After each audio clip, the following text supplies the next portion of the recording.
there, and welcome. Have you ever walked into an airport and just felt a little overwhelmed? You've got your passport, you've got your ticket, but you're surrounded by signs and announcements, and you're not totally sure what's next. Well, don't worry. By the end of this, you're going to have all the advanced English you need to navigate any airport with total confidence. Let's get into it. So just imagine this for a second. You step through those big automatic doors, and it all hits you at once. The smell of coffee, the sound of suitcases rolling on the floor, the distant announcements over the speakers. This is it. This is where the adventure really starts. And this is where knowing the right kind of English makes all the difference.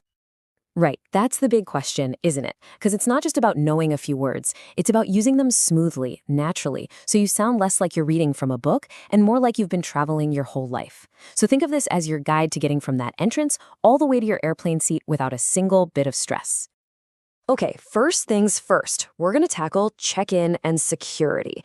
Now, this part can feel like it's full of rules and long lines, but trust me, once you've got the vocabulary down, it's actually pretty simple. Let's break down this first crucial stage.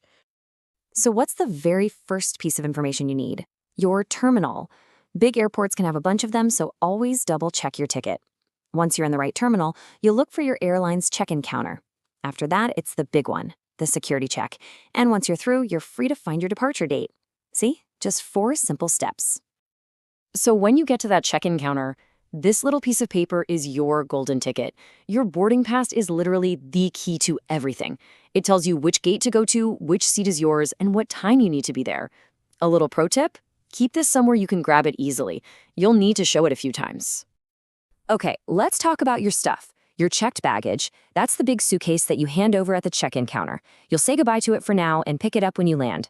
Then you've got your carry-on, which some people call hand luggage. That's the smaller bag that stays with you. And here's some friendly advice. Always put your most important things, like your passport, wallet, and any medicine, in your carry-on, just in case. So you've done it. You're through security. Congratulations. Now you get to relax in the departure lounge. This is that big open area with all the shops, the restaurants, and places to sit. You can just chill out here before you have to head to your specific gate. And hey, if you have some extra time, explore a little. You never know what you might find. All right, so you've browsed the shops, you've found your gate, and you hear them calling your group number. It's time. This is the moment we've been waiting for, actually getting on the plane. Let's make sure you've got all the words you need for once you're on board. The classic debate. Are you a fan of the aisle seat, where it's super easy to get up and stretch your legs? Or are you all about the window seat, so you can watch the clouds go by and see the world from above? Personally, I'm a window seat person, through and through. There's just nothing like that view. How about you? Now, the people who take care of you on the flight, the proper term for them is the cabin crew. They're the flight attendants, and while they do bring you drinks and snacks, their number one job is actually your safety. They're trained for all kinds of situations, so if you need anything at all, they're the ones to ask. Remember that carry-on bag we talked about? Well, this is where it lives during the flight, in the overhead bin. Want a little travel hack? When you put your bag in, try to put it in with the wheels facing out. It just makes it so much easier to grab and pull out when you land. You will absolutely hear this phrase or something very similar on every single flight.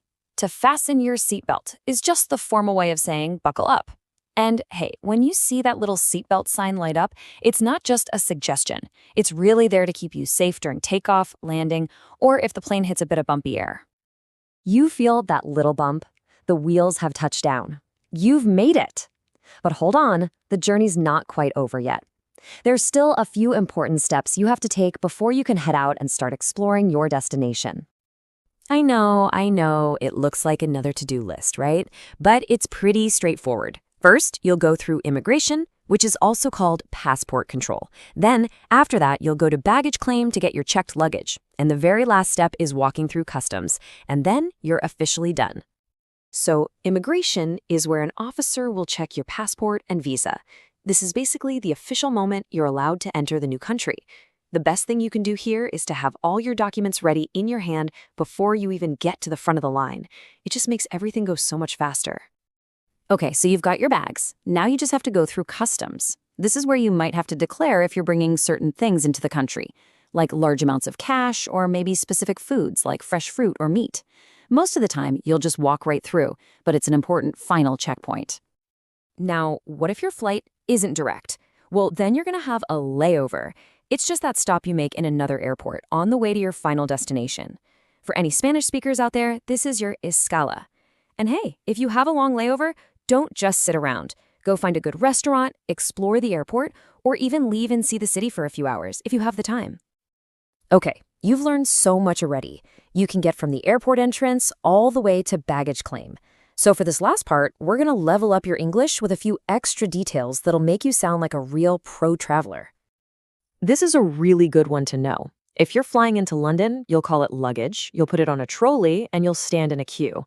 But if you land in New York, it's baggage, you'll use a cart, and you'll wait in a line. They mean the exact same thing. Knowing both just means you'll understand what's going on, no matter where you are. Okay, listen closely.